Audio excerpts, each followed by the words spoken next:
আর হামিমকে কিন্তু আজকের প্রথম ম্যাচটা পুরোটাই খেলাবে। উদ্বোধনী ম্যাচ যেহেতু সেহেতু কিন্তু আজকের অনেক আয়োজন ছিল। এখন সবাইকে একসাথে রেখে ফটোশুট করতেছে, আর এদিক দিয়ে সাংবাদিকরাও চলে এসে পড়ছে আজকের খেলা ভিডিও করার জন্য। আবারও টিম ছবি তুলতেছে। এবার কিন্তু আমিও গিয়ে দাঁড়িয়ে ফেললাম। খেলার আগে কিছু প্রার্থনা আর সেলিব্রেশন করতেছে, যেটা আমরা সচরাচর করে থাকি। সবাইকে একসাথে রেখে খেলার নিয়মগুলো বুঝিয়ে দিচ্ছে কমিটি। এদিক দিয়ে খেলার অতিথিবৃন্দ সবাই কিন্তু চলে এসে পড়ছে। একটু পরে টস হবে, আর টসের মাধ্যমে কিন্তু খেলাটা শুরু হয়ে যাবে। অবশেষে এখন খেলা শুরু হতে যাচ্ছে, তো চলেন আমরা খেলাটা দেখে আসি এক নজর।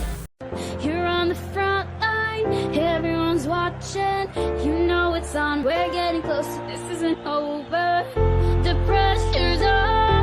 You feel it, but you got it up. Believe it. 'Cause when you fall, get up. Oh, oh, and if you fall, get up. Hey, yeah. Samina, 'cause this is Africa. Samina, waka waka. Hey, yeah. খেলার প্রথম দিক দিয়ে কিন্তু ভালো হাড্ডাহাড্ডি হইতেছে দুই টিমের। উদ্বোধন খেলা যেহেতু সেহেতু কেউ কাউকে